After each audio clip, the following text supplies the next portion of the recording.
Right then, so after what happened last night on SmackDown, it looks like Randy Orton's opponent is going to be Solo Sikoa at WrestleMania 41.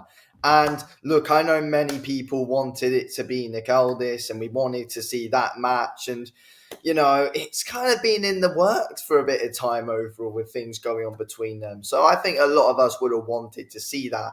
But if we're being completely honest with ourselves, that was never really going to happen, if we're being honest. And it looks like Solo Sikoa is going to be the step in for Kevin Owens at WrestleMania due to Kevin Owens having a neck injury. And it led all up to it on SmackDown last night. Obviously, Randy Orton was out talking with Nick Aldis about, the fines and all that. Then Solo Sikoa about, him paying him in advance last year in 2023. Sorry, the year before last year.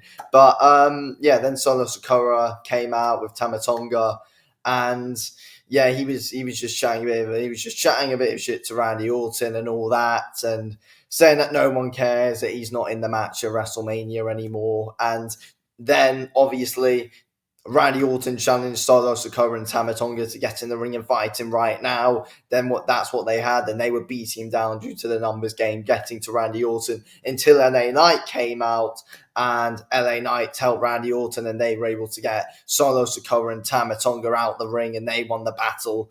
But then they had a match which LA Knight challenged them to, and LA Knight and Randy Orton won that match. But during that match, LA Knight ended up pinning Tama Tonga, and Randy Orton and Solo Sikoa went off brawling into the crowd and weren't left to be seen for the rest of the time. And then after that, Jacob Fatu came in and attacked LA Knight. So it looks like Randy Orton and Solo Sikoa are going to be having a match at WrestleMania.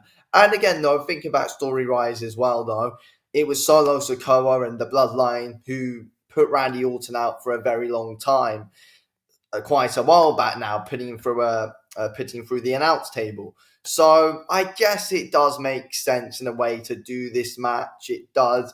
I mean, obviously, with the Kevin Owens stuff, with Kevin Owens putting Randy Orton out for a while, and Solo Sikoa did put out Randy Orton for a while. I guess this is probably the next guy that Randy Orton would probably want to get revenge on anyway.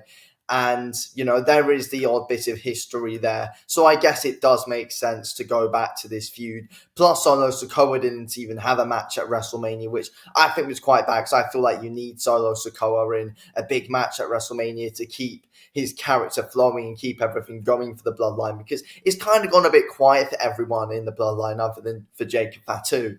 So I think it's good to have Solo Sikoa in a match at WrestleMania, and it's a huge match against Randy Orton. It's always going to be a big stage when he's in there in a match. So yeah, I think that this is good. I feel like it probably is a good step in. But look, it was never going to be Nick Aldis coming out of retirement to do it, as he is the general manager. And I mean, Randy Orton did suggest this on SmackDown in the promo. He did say, you could lose the suit for one night and then me and you could go at it at WrestleMania. But no, Nick Aldis said he needs to stay professional, and that's not going to happen.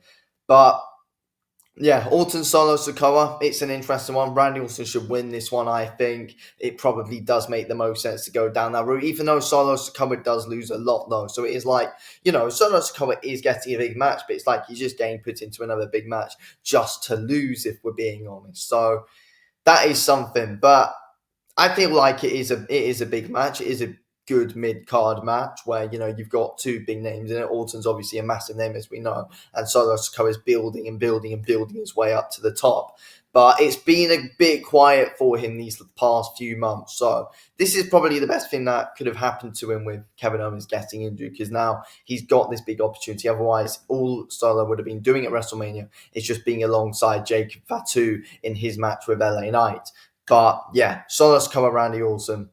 Yeah, I'm on board with it, to be honest. I'm on board with it. I feel like obviously we don't really get much of a build-up to the match, and it might have been better if this did happen another time. It probably was a few that WWE did have in a plan for down the line at some point, because obviously Solo did put Randy Orton out for a while.